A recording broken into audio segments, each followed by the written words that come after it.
Rafe wanted to introduce the the White Tower in season 1 before even pitching the show, as the Aes Sedai are a core element of the show and one of the things that truly makes Wheel of Time unique. 100% down. I'm 100% fine with that.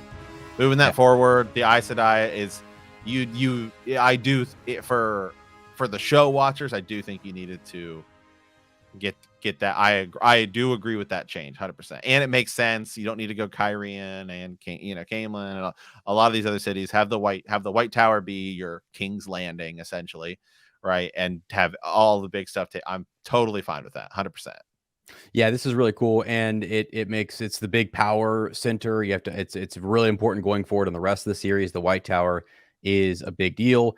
Whether Caemlyn, like Caemlyn and Kyrian and some of these cities, you go to, you come, you leave, you go away from, you go to the IO Waste, we never go back there, for a time. And so it's just like, yeah, you need the White Tower because it's always ever present and it's a big deal. So definitely a good move there. Yeah, I agree with that. On Moiraine and Siuan's relationship, Rafe says, as a queer person, it was obvious to him they had a relationship and that it is critical to showing them as individuals. Yeah. Okay. Yeah, I liked it. I liked it a lot. Some people, I think I don't know that it's not like 100% spelled out, but it's like one of those things that's very, very, very obvious. Right. So yeah, I was fine with that. I liked it. I don't remember seeing a lot of, even like from some of the trolls, right? Criticism, like if you want to say the right. the Trollocs, right? Some of the people who we've had in live chats stuff, just like almost 100% negative. I don't even feel like they were critical of that. So Right, yeah, it is interesting too that they showed us, it felt like in the books, like, that relationship was a previous thing and maybe not an ongoing thing, but current, yeah, yeah, so now they've made it kind of a current thing, which I think some people, if you wanna get real picky, are gonna go, "Well, what about, her future relationships? Is it still gonna be with right. Siuan?" And I say, "Hey, if it is, it is." That's okay. That's not like a I don't think so, actually. major major change or anything. I think actually part of the thing, I actually think one of the great decisions, I think it might even be the next slide here, Yeah. Yep. is talking about like the oath rod. Okay.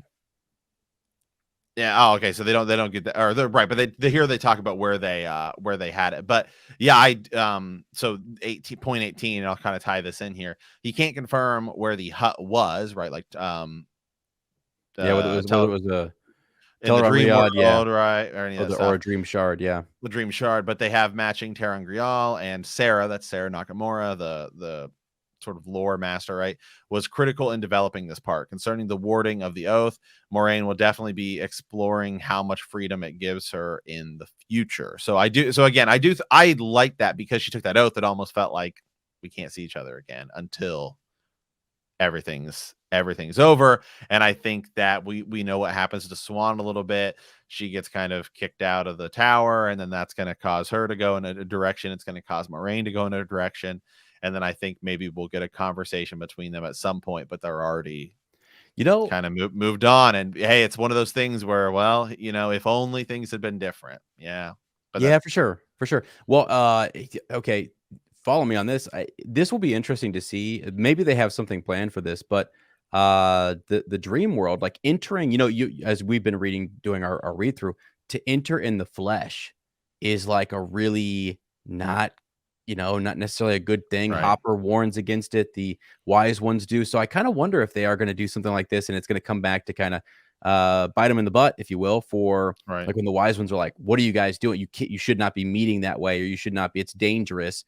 And they kind of dismiss it until the Forsaken capture or get a hold of them. You know what I mean? Like this Right. might be a trip up where they thought it was a safe place to meet. It seemed dreamy and it was cool, And it's not. and it's not. Yeah. So that'd be kind of wild for sure.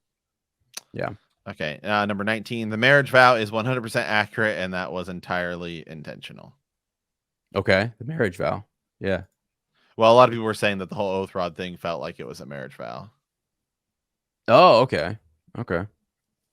All right. Unless I'm mistaking it for something. I cannot think of any other marriage vow that there was. Yeah. I don't know. I'm confused on that one. So yeah, you guys can hit us up in the comments on that. I guess that would be the only time where there was a Right. whole moment between them. They were very emotional, and so yeah. Okay. All right. Yeah. And he says 100% accurate. I don't know. I'm confused by that. I need to listen. I need to like. That's when I need to go listen to the podcast The full, and hear like the context of what he's saying.